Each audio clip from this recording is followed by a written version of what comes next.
Selamat siang investor, kembali lagi bersama saya Melina dari Mexico Future News. Pada kesempatan kali ini kita akan membahas berita seputar indeks saham, forex dan juga komoditas.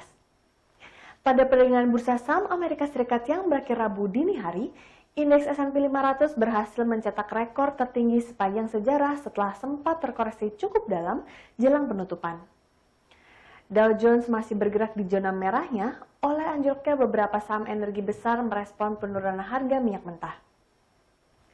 Rabu 19 Agustus 2020, indeks Dow Jones terkoreksi 67 poin atau 0,2% menjadi 27.778,07.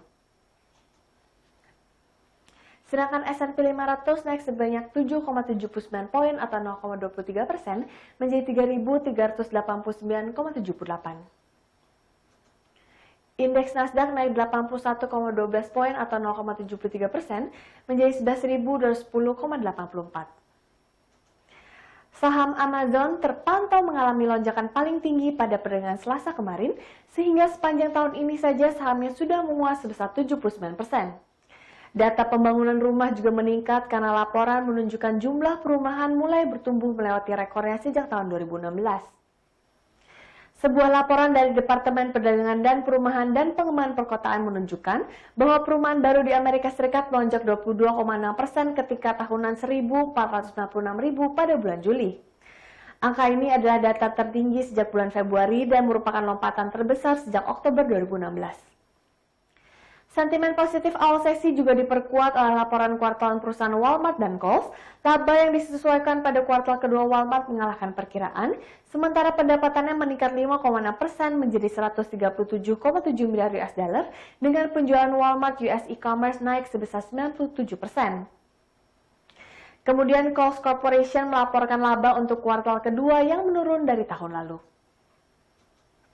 Ketua Dewan Perwakilan Rakyat Amerika Serikat Nancy Pelosi mengindikasikan bahwa Demokrat mungkin akan memangkas proposal stimulus mereka untuk mempertahankan kesepakatan dengan Partai Republik dan mempercepat pemulihan COVID-19.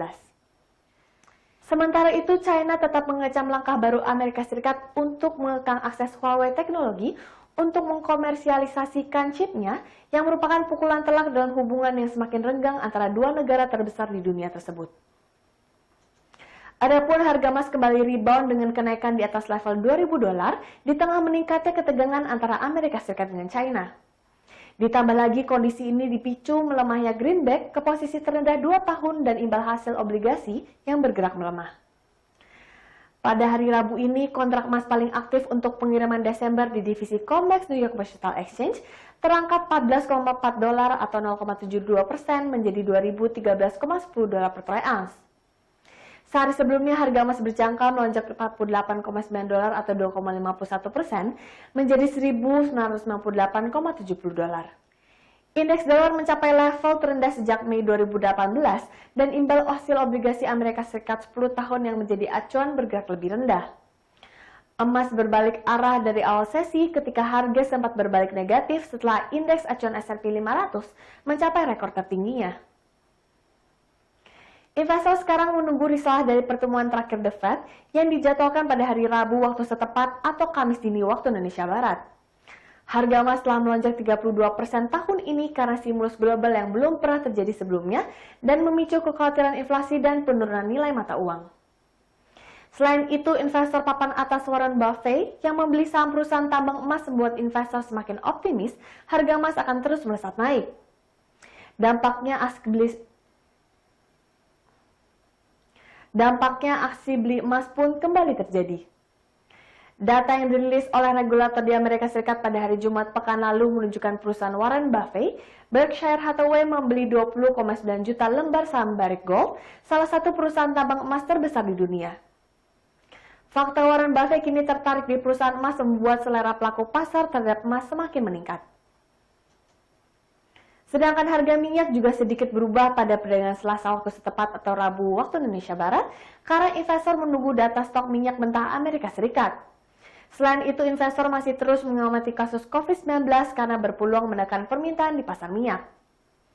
Hari ini West Texas Intermediate untuk pengiriman September tidak berubah di $42,89 per barrel di New York Mercantile Exchange.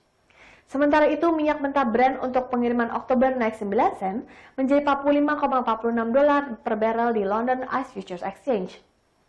Pergerakan tersebut mengikuti sesi optimistis yang melihat WTI dan Brent masing-masing naik sebesar 2,09% dan 1,27% pada Senin waktu setempat. Sedangkan Administrasi Informasi Energi akan merilis laporan status minyak mingguan Amerika Serikat. Analis yang disurvei oleh S&P Global Platts memperkirakan data Administrasi Informasi Energi menunjukkan pasokan minyak mentah Amerika Serikat turun 3,8 juta barel pekan lalu. Adapun penurunan ini tentu akan berkorelasi dengan naiknya harga minyak dunia.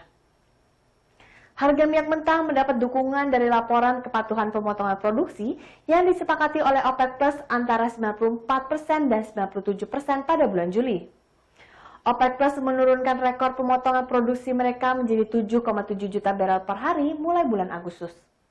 Sekian berita seputar indeks saham, forex, dan komoditas untuk hari ini.